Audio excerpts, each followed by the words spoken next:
Welcome to this explainer. We're diving straight into one of the most fascinating transactions of the Gilded Age, the exact moment when American millions met British nobility. It's a wild story of immense ambition, unimaginable wealth, and honestly, some remarkably cold castles. We are looking at a really unique period in history where two totally different worlds collided to save each other from entirely different kinds of ruin. So, what actually happens when immense new money completely collides with ancient debt-ridden titles? Well, in the late 19th century, post-Civil War America was absolutely booming. Industrialists were basically minting fortunes in railroads, steel, and shipping. But across the Atlantic, the British aristocracy was facing a severe agricultural depression, and their centuries-old estates were quite literally crumbling. Today, we're going to explore exactly how these two desperate groups found the perfect, if sometimes deeply tragic, solution in one another. To truly understand this phenomenon, we'll follow a quick roadmap today. First, the dollar princess phenomenon, then new money versus old society, trading cash for coronets, the culture shock and castles they faced, and finally, the lasting legacy of these heiresses. All right, starting off with parts 1 and 2, the dollar princess phenomenon and new money versus old society. Let's look at the incredibly strict gatekeeping of New York's high society that forced these wealthy young women to look overseas in the first place. You see, if you wanted to be anybody in late 19th century New York, you had to get past the old guard. They were known as the Knickerbockers, the highly esteemed descendants of the original Dutch and English settlers of Manhattan. They loved their modest dress, their heavy curtains, and their incredibly strict etiquette. But most importantly, they outright refused to let the booming post-Civil War industrialist families into their elite circle. It didn't matter how many millions you had. To them, you were just new money. High society was brutally exclusive, and it was entirely dictated by Mrs. Caroline Astor and her right-hand man, Ward McAllister. In fact, McAllister famously published a list in 1892 establishing what became known as the 400 Club.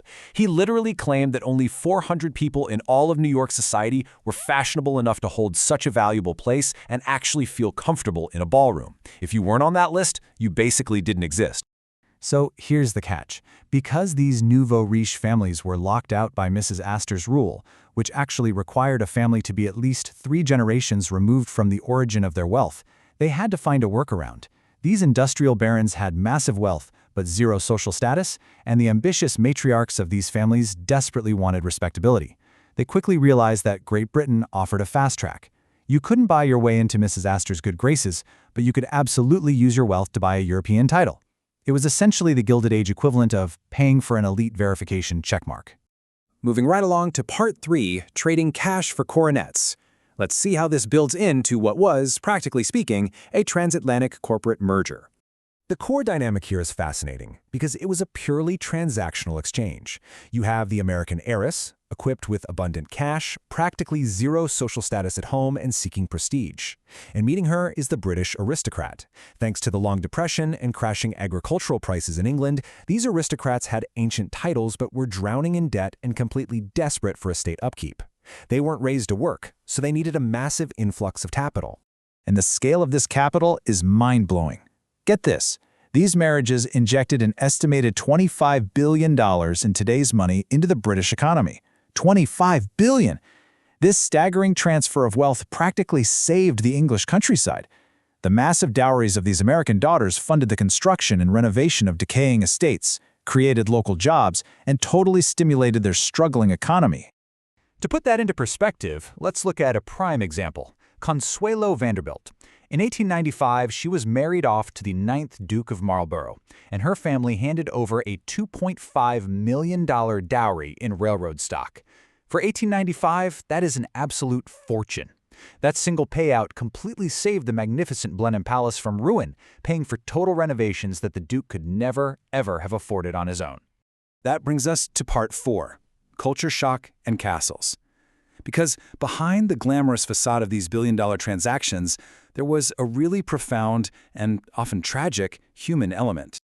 The psychological toll on these women was immense. Take Consuelo Vanderbilt again. She literally sobbed openly at her wedding. This was definitely no fairy tale romance. Her mother, Alva Vanderbilt, actually imprisoned Consuelo in their Newport mansion, placed guards at the door, and intercepted all of her mail until she finally agreed to the marriage. Consuelo was already engaged to an American she loved, but her mother threatened to murder him if Consuelo didn't marry the Duke. As Consuelo walked down the church steps, hiding her tear-stained face behind a veil, she realized her mother had completely ended her independent womanhood. And to add insult to injury, the culture shock was severe. These American women were essentially trading the modern technological luxuries of New York for freezing, decaying castles. Back in New York, they had modern indoor plumbing, running hot and cold water, central heating, and wardrobes that cost $30,000 a year. Over in England, they walked into centuries-old, dark estates where just taking a simple bath meant waiting for servants to haul dozens of buckets of boiling water up the stairs. What's worse, despite literally bailing out these estates financially, the heiresses were mocked relentlessly.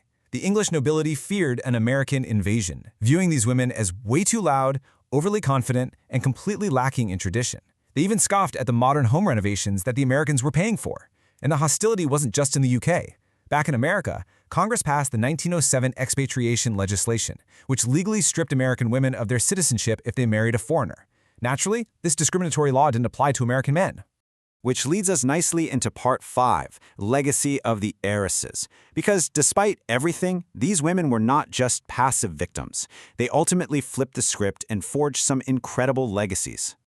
Looking at three of our main figures, it is amazing how they used their newly acquired positions to pioneer massive advancements. Jennie Jerome became Lady Randolph Churchill and actively managed her husband's political campaigns. She literally secured his 1885 Parliament victory.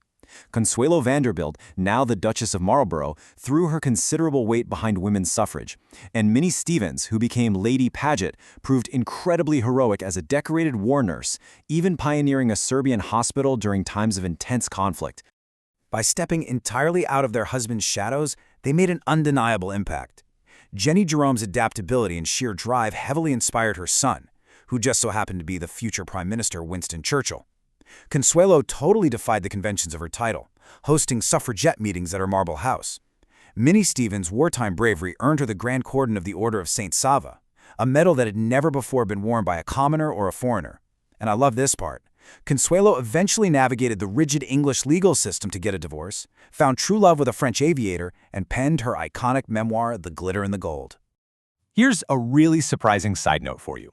The allure of finding treasure, whether that's an aristocratic title in the 1800s or literal gold, is so timeless that the title of Consuelo's memoir is exactly the same as a modern suspense thriller. Jill Beasel's recent novel, Glitter and Gold, is all about a deadly desert treasure hunt in Arizona. It just goes to show you that the human obsession with chasing fortune is a completely universal theme across centuries. And that brings us to our final section, the end of an era. Let's look at how this unique historical phenomenon finally drew to a close. You can trace the rise and fall pretty clearly. It all kicked off around 1874 with Jennie Jerome, hit its absolute peak with Consuelo Vanderbilt's mega merger in 1895, and then began to decline. The real turning point? Mrs. Astor's death in 1908. With her gone, the incredibly strict social rules of New York finally began to loosen up. The older gatekeeping generation faded out, which allowed the new money families to operate freely at home. By 1915, they just didn't need to buy foreign coronets to prove their worth anymore, and the era of the dollar princess largely faded away. To wrap up this explainer, I want to leave you with a thought to ponder. When we look back at the dollar princesses, were these women just pawns in a cynical transatlantic game of wealth and status orchestrated by their parents? Or, given the hospitals they built, the political campaigns they ran, and the independence they ultimately fought for, were they the brilliant architects of their own lasting legacies? It's a fascinating piece of history that really challenges how we view power, privilege, and personal agency. Thanks so much for joining me on this deep dive, and keep asking those big questions.